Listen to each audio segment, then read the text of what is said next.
त्यांचं हार्दिक स्वागत. आज या ठिकाणी मुंबईमधल्या 16 हॉस्पिटल संघ या ठिकाणी त्यांचे प्रतिनिधी या ठिकाणी उपस्थित आहेत. या सर्वांचं या ठिकाणी स्वागत करून मी या ठिकाणी माननीय श्री राजीव गुप्ता सर यांना विनंती करतो याने या ठिकाणी स्टेजवर यावं.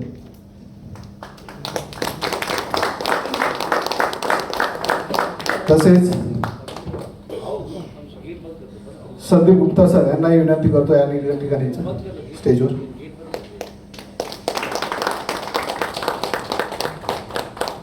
तसेच आमचे सहकारी आणि या टुर्नामेंटचे प्रेसिडेंट राहुल पांडे सर यांना विनंती करतो.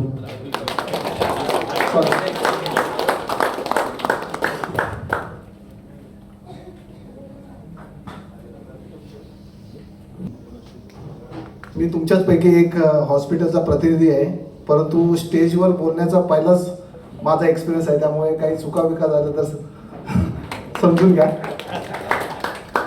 तसेच या ठिकाणी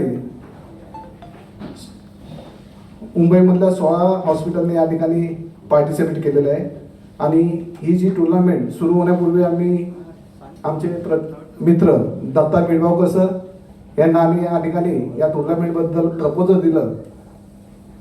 तेव्हा त्यांनी एका गोष्टीचं आम्हाला सांगितलं की ही टुर्नामेंट चालू करायला मी आमचे राजीव गुप्ता सर यांना विनंती करेन आणि त्या पद्धतीने 15 दिवसातच आम्हाला दत्ता सरांनी या टुर्नामेंटबद्दल फीडबॅक दिला की राजीव गुप्ता सरांनी तुम्हाला 26 जानेवारी 2024 मध्ये आपली एक हॉस्पिटल प्रतिनिधीची मीटिंग या ठिकाणी बोलवली आहे आणि त्या मीटिंगला आम्ही जवळजवळ 4-5 हॉस्पिटलचे प्रतिनिधी या ठिकाणी आलो आणि सरांना जेव्हा हे आम्ही प्रपोजल दिलं तेव्हा सरांनी एका मिनिटाचाही हे विचार न करता सांगितले तुम्ही गो हेड, तुम्ही टुर्नामेंट करा. कारण की ह्या टुर्नामेंटमध्ये त्यांना चांगला अनुभव आहे की गेल्या 2 वर्ष जे कोविडचं वातावरण हॉस्पिटलमध्ये होतं आणि त्या हॉस्पिटलच्या वातावरणामध्ये बऱ्याच हॉस्पिटलनी सरांना मदत केली आहे, परत त्यांचे प्रतिनिधी आहेत त्यांनाही मदत केलेली आहे.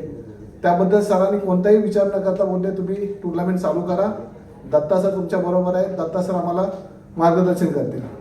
आणि ही टुर्नामेंट आम्ही गेले 10 दिवस दत्ता सरांच्या मार्गदर्शनाखाली आम्ही सुरू केली आणि आज या ठिकाणी या टुर्नामेंटचा ड्रॉ आणि ट्रॉफी अनाउन्स यांचा या ठिकाणी अनावरण होणार आहे. मी सर्वप्रथम या टुर्नामेंटचे आमचे chief guest Rajiv Gupta sir यांना या ठिकाणी बुके देतील श्रीकांत आणि मनोहर आणि त्यांना एक छोटासा मोमेंटो या ठिकाणी आमच्यातर्फे.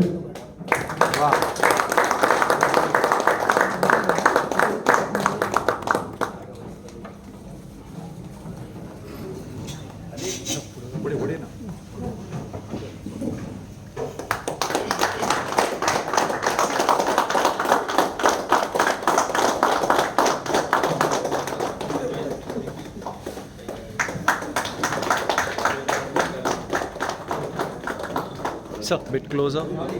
Yeah. आमचे दुसरे मान्यवर संदीप गुप्ता सर यांनाही एक छोटासा मोमेंटो आणि बुके सय्यद आणि भरत.